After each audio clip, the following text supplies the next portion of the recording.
नमस्कार, जय श्री राम, जय हिंद। क्या हाल चाल है आप सब लोगों के। चैनल में आप लोगों का एक बार फिर से स्वागत है। ये बात है 5 दिसंबर 2025 की, यानी करीबन करीबन 2 ढाई हफ्ते ही बीते हैं इस सारे घटनाक्रम को। पाकिस्तान के कराची में शेरशाह के सिंधी मोहल्ले में वहाँ पे एक रानी नाम की एक हिंदू महिला दोपहर के समय में अपनी 1.5 साल की बेटी को गोद में उठा के घर से बाहर निकलती है। कुछ ही दूर आगे बढ़ी होगी कि अचानक से तेज रफ्तार से चलती हुई एक ऑल्टो गाड़ी वहां पर आती है, सिल्वर कलर की ऑल्टो कार। उस ऑल्टो कार में से कुछ लोग हथियारों से लैस होकर बाहर निकलते हैं और दिन दहाड़े लोगों की नजरों के सामने से रानी को और उसकी 1.5 साल की बेटी को अगवा करके ले जाते हैं। घटना के 3 दिन बाद यानी कि 8 तारीख को एफआईआर दर्ज करी जाती है। 3 दिन इसलिए लगे क्योंकि केस हिंदू महिला के अपहरण का था और पाकिस्तान जो कि एक मुस्लिम कंट्री है और हिंदुओं के साथ वहां कैसा ट्रीटमेंट किया जाता है आप सभी भली भांति परिचित है। इस वीडियो के रिकॉर्ड करने तक रानी और उसकी बेटी के बारे में कोई जानकारी ना पुलिस पता लगा पाई है, ना ही किसी को उनके ठहर ठिकाने का कुछ पता है कि वो कहाँ हैं, किस हालात में हैं और उनके साथ हुआ क्या है। परिवार को लेकिन एक शक है। परिवार को शक ये है कि उनका धर्मांतरण करने के लिए उनको किडनैप किया गया है। रानी का नाम बदल के धर्म परिवर्तन करके उनकी शादी किसी मुल्ले मौलाना से करवा दी जाएगी और उस छोटी सी बच्ची को, 1.5 साल की बच्ची को तैयार किया जाएगा, ग्रूम किया जाएगा किसी मौलाना के लिए, किसी कटुए के लिए, किसी मुसलमान के लिए, ताकि वो भी आगे जाके एक बच्चा पैदा करने वाली जो मशीन होती है मुस्लिम महिलाएं, उसमें उसको तब्दील किया जा सके। आपको ये जानकर आश्चर्य होगा कि हालांकि हिंदूज पाकिस्तान में माइनॉरिटी हैं, बट सिंध इलाके में हिंदूज बहुत ज़्यादा हैं। वो नंबर्स क्या हैं वो आगे मैं डिटेल्स आपको दूंगा। पर इंटरेस्टिंग चीज़ और वियर्ड चीज़ यहाँ पर यह है कि सिंध हिंदू बहुल वाला जो प्रांत है, उसके बावजूद यहाँ पर पिछले 11 महीनों में करीबन करीबन 411 घटनाएं जो हैं वो अल्पसंख्यकों के अगेंस्ट में हो चुकी हैं। करीबन करीबन 73 मामले इनमें से जो हैं वो धर्म परिवर्तन के हैं। 20 से 25 मामले मर्डर के हैं। करीबन करीबन 18 से 20 मामले रेप के हैं। और बाकी जो दूसरे घटनाक्रम होते हैं, दूसरे क्राइम्स होते हैं, सारे का सारा डेटा उनका है। औसतन जो नंबर है वो बेसिकली ये है कि हर महीने 7 लोगों का सिंध के अंदर धर्म परिवर्तन करवाया जाता है जबरन, फिर उनकी शादी किसी ना किसी के साथ करवा दी जाती है। यानी हर महीने 7 लोग पाकिस्तान में जो पहले हिंदू हुआ करते थे वो मुसलमान बनते जा रहे हैं। महिलाओं को स्पेसिफिकली उठाया जाता है, जैसे कि मैंने आपको वीडियो के स्टार्टिंग में बताया, उनको स्पेसिफिकली उठाया जाता है ताकि उनसे ज़्यादा बच्चे पैदा करवाए जा सके और पाकिस्तान के अंदर और मुस्लिम समाज के अंदर जो छोटे जिहादियों को पैदा करने का जो सिस्टम है उसके लिए लड़कियों को मशीन की तरह उनका इस्तेमाल किया जा सके। पाकिस्तान के सिंध में ये हमले जो हैं ये कोई नई चीज़ नहीं है और सिर्फ सिंध में ऐसी चीज़ें नहीं हो रही हैं। इस वीडियो में मैं आपके साथ रानी के बारे में थोड़ी और इन्फॉर्मेशन शेयर करना चाहता हूँ और इस वीडियो में मैं आपके साथ पाकिस्तान में हिंदू महिलाओं के साथ क्या हो रहा है, उनको बचाने के लिए कौन कोशिश कर रहे हैं, कितने सफल हो पा रहे हैं, नहीं हो पा रहे हैं, उसके बारे में विस्तार पूर्वक बात करूंगा। तो मेरा आपसे रिक्वेस्ट है इस वीडियो को अंत तक जरूर देखना। अगर हिंदू हो तो वीडियो को अंत तक जरूर देखना। और बांग्लादेश में हिंदुओं के साथ जो अत्याचार हो रहा है उसके बारे में भी आपको एक अपडेट देने वाला हूं मैं, और वो बहुत इंपॉर्टेंट है आपके लिए जानने के लिए। तो कृपया करके वीडियो में अंत तक बने रहें। अब आइए जानने की कोशिश करते हैं कि पाकिस्तान में हिंदू महिलाओं के साथ आखिरकार हो क्या रहा है।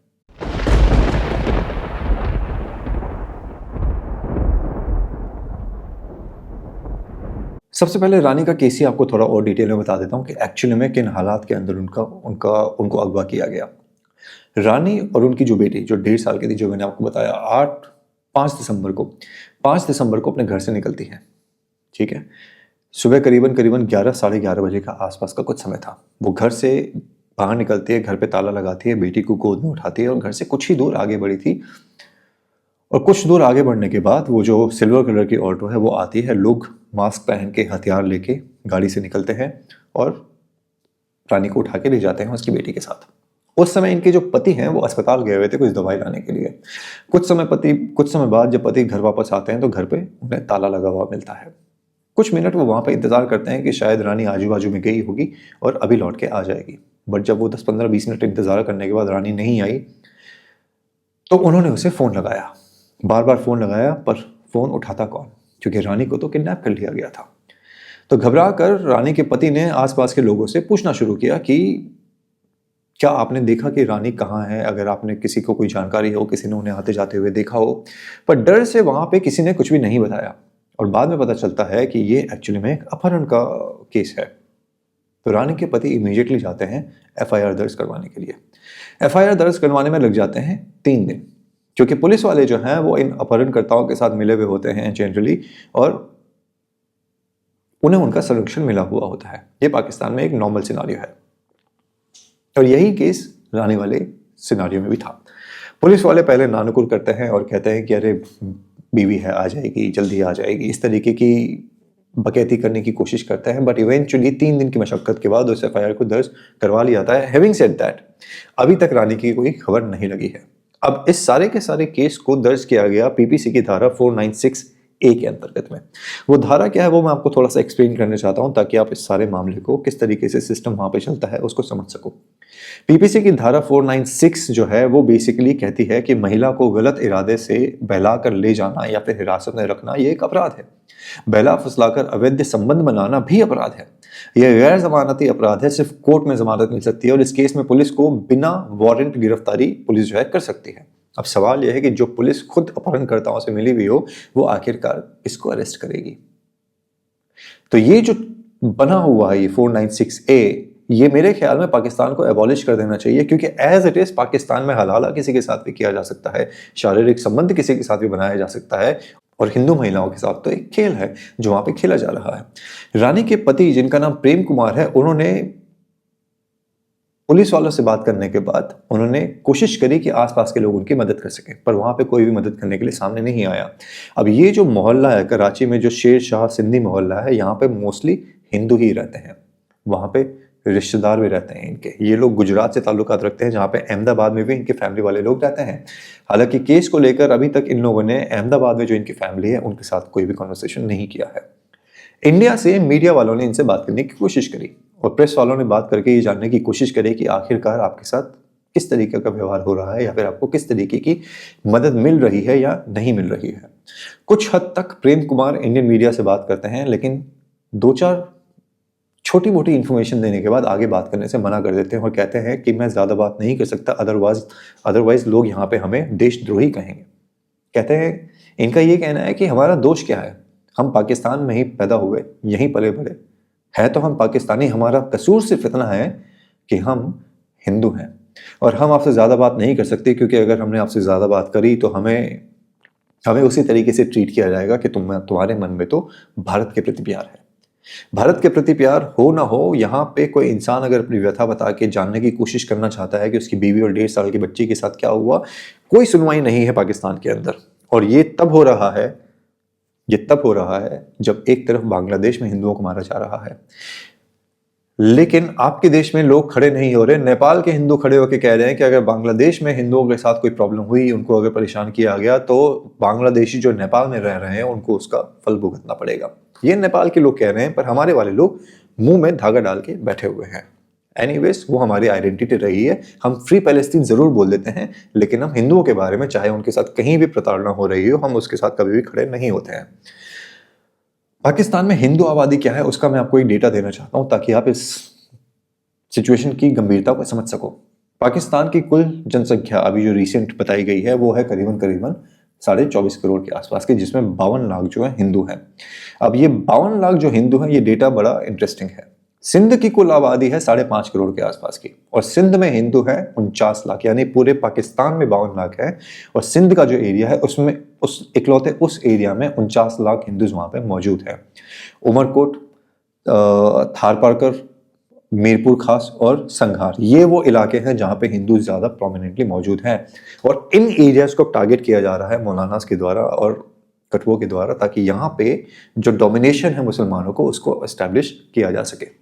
पाकिस्तान दरावर इत्तेहाद, ये एक एनजीओ है जो पाकिस्तान में रन करी जा रही है, जो बेसिकली हिंदुओं की वहाँ पे मदद करती है हर तरीके से। अगर परिवार में कोई कष्ट आ जाए, किसी का किडनैप हो जाए, मर्डर हो जाए, बेसिकली कोशिश कर रही है हिंदुओं की आइडेंटिटी को वहाँ पे बचा के रखने की हर तरीके से भरसक कोशिश करी जा रही है।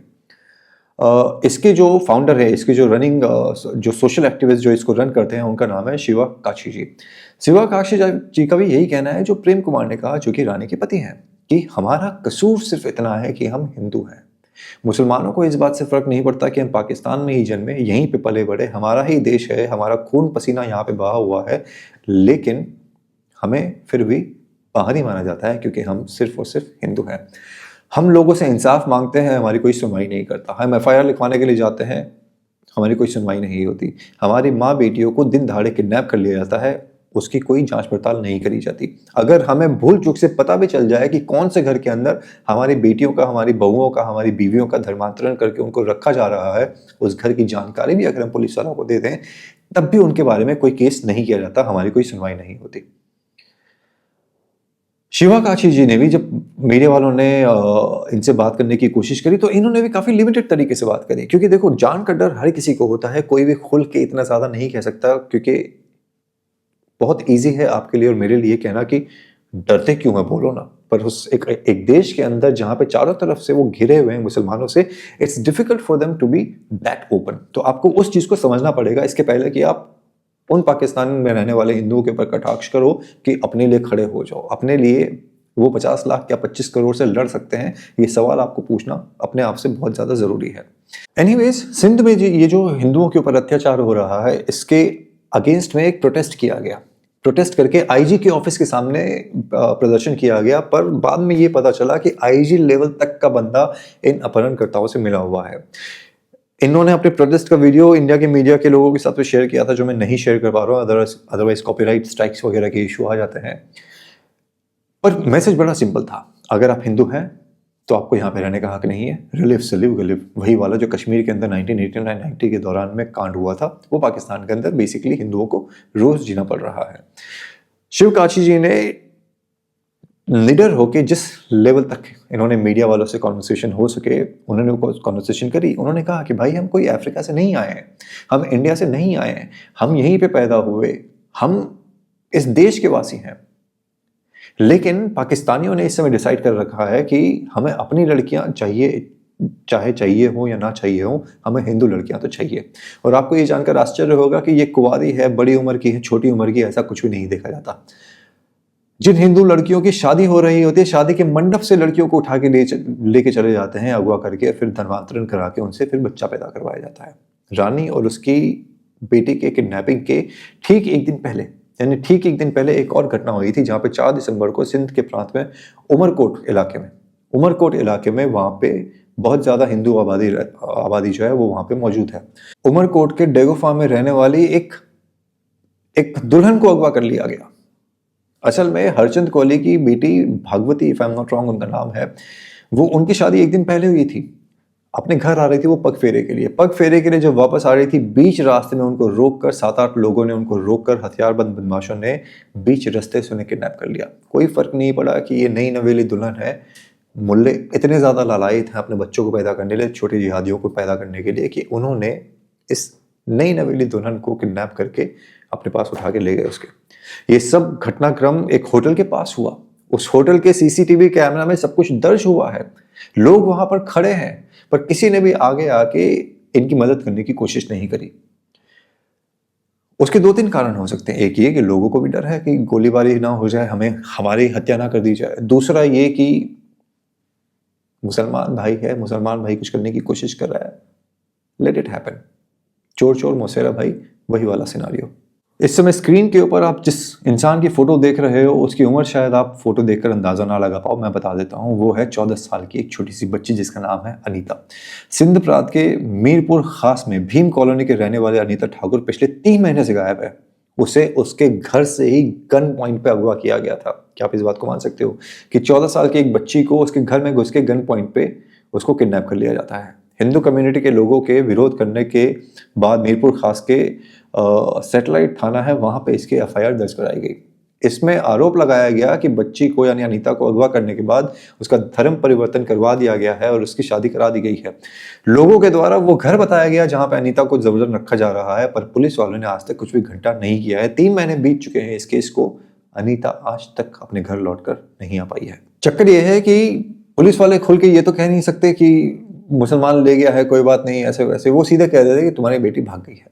उनका सीधा सबसे पहला आंसर यही होता है कि तुम्हारी बेटी भाग गई है और उसने भाग कर किसी से शादी कर ली होगी। कोई मुझे ये बताया कि ठीक है, हमारे हिंदुस्तान की जो लड़कियां हैं, जो नई जनरेशन है, जेंजी है, वो तो फुद्दू हैं जो कहती है कि मेरा अब्दुल ऐसा नहीं है, मेरा अब्दुल ऐसा नहीं है।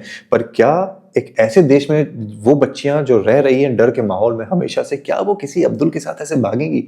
और वो भी तब जब आपके सामने सीसीटीवी कैमरा के फुटेजेस लाके दिए जा रहे हैं कि देखो कैसे लोगों को किडनैप किया जा रहा है। पर पाकिस्तान की पुलिस क्या कर रही है?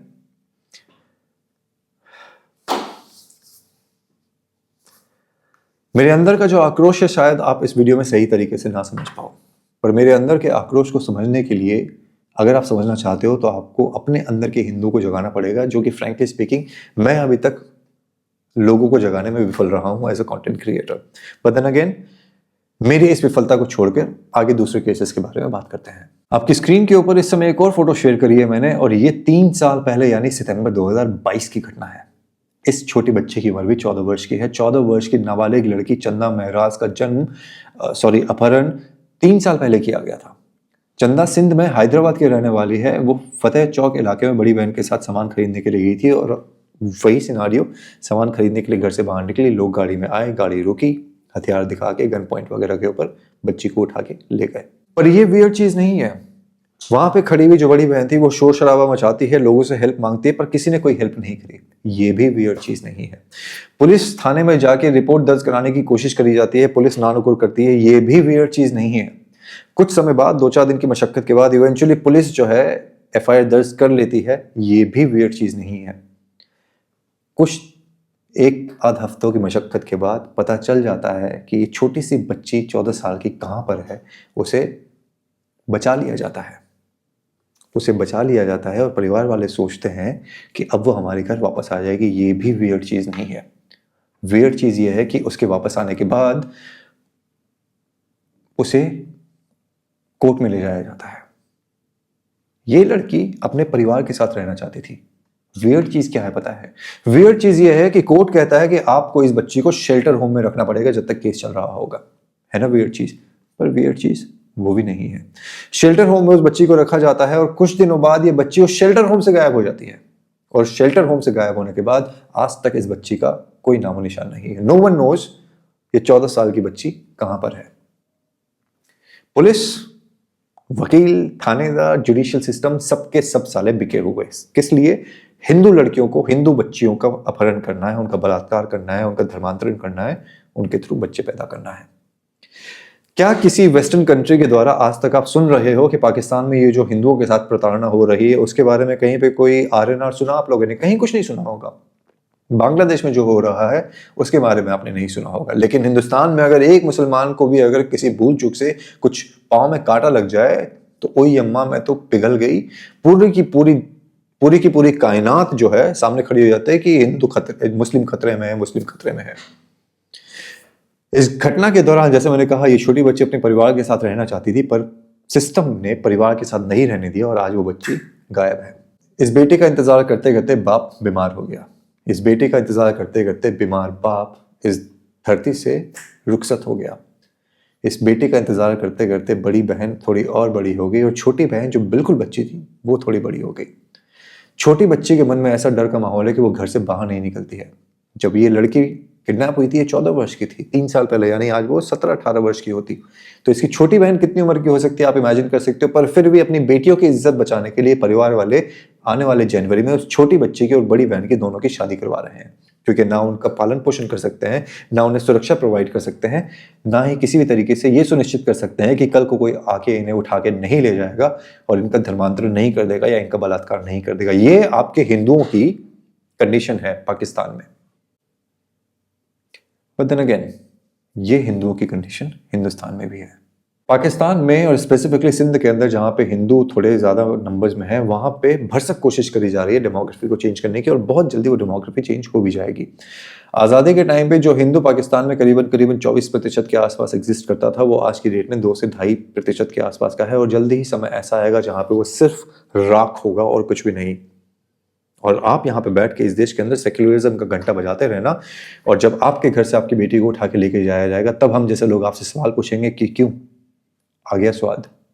आपको शायद मेरी लैंग्वेज बुरी लगे, पर वो सेक्युलर, वो वोक, वो फुद्दू लोग जो हिंदू को, जो हिंदुओं के ही दुश्मन हैं, मैं तो चाहता हूं कि उनके घर में हलाला हो।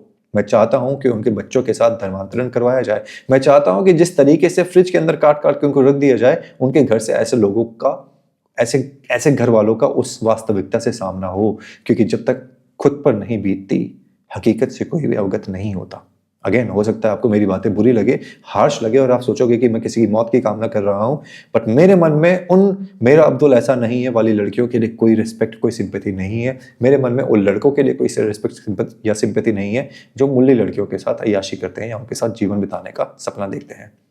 मैं ये नहीं कहता कि मुसलमानों को जीने का हक नहीं है, पर मैं सिंपल सी बात कहता हूं कि ये देश हिंदुओं का है और इस देश पे हिंदू राष्ट्र का निशान लगना बहुत ज्यादा जरूरी है। और हिंदुओं की बात करना कोई बुरी बात नहीं है। आप मुसलमान हो या आप क्रिश्चियन हो, आपको जो फॉलो करना है आप करो, आप मेरे सनातन के अंदर इंटरफेयर ना करो। अब मैं बात करना चाहता हूं बांग्लादेश की। बांग्लादेश में एक लड़के को पेड़ से बांधकर पीटा जाता है। पहले पीटा जाता है, फिर पेड़ से बांधा जाता है और फिर उसे जला दिया जाता है। पता है उसके ऊपर आरोप क्या लगा था?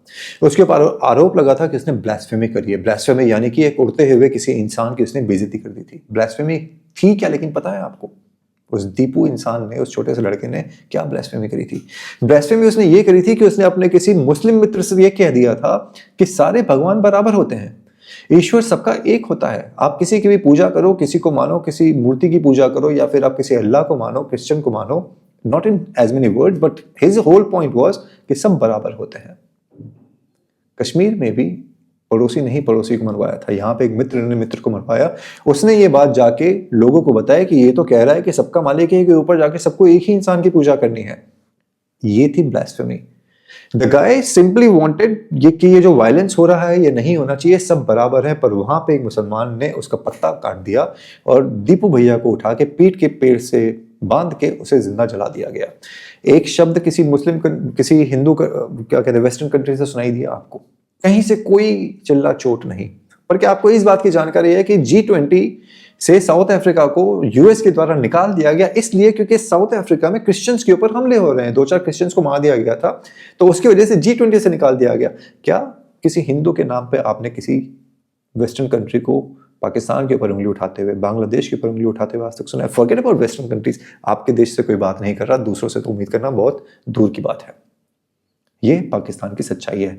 ये एक्चुअली पाकिस्तान की नहीं, ये हिंदुओं की सच्चाई है, उनके जीवन का संघर्ष है। और अगर आपको ये लगता है कि इतने वर्षों से हमें कोई खत्म नहीं कर पाया तो आगे भी नहीं कर पाएगा, बहुत बड़ी गलत फहमी में हो। आज से 400 साल 500 साल पहले आपका मैप क्या था और आज आपका मैप क्या है, सिर्फ उसको देख लीजिए, समझ में आ जाएगा कि आप कितना सरवाइव कर पाए हो। अगर मेरी इस वीडियो के अंदर आपको मेरी भाषा थोड़ी तल्ख लगी हो, अगर आपको मेरे कटाक्ष बुरे लगे हों, तो फ्रैंकली स्पीकिंग मैं उसके लिए क्षमा नहीं चाहूँगा। मैं सिर्फ यही उम्मीद करता हूँ कि शायद मेरे कटाक्ष ने, मेरे तल्ख शब्दों ने आपके अंदर के हिंदू को शायद कुछ तो झकझोरा होगा, और अगर नहीं तो कोई बात नहीं। आपसे सपोर्ट की उम्मीद रखता हूँ मैं चाहता हूँ कि आप इस वीडियो को शेयर करें, मैं चाहता हूँ आप चैनल को सब्सक्राइब करें, मैं चाहता हूँ कि आप कमेंट करें, मैं चाहता हूँ कि आप नए लोगों तक इस वीडियो को पहुँचाएं, और मैं चाहता हूँ कि आप जय श्री राम बोलने से घबराएं नहीं। बाकी मर्जी आपकी है। अपना ध्यान रखना। अगले वीडियो में मुलाकात होगी। जय श्री राम, हर हर महादेव।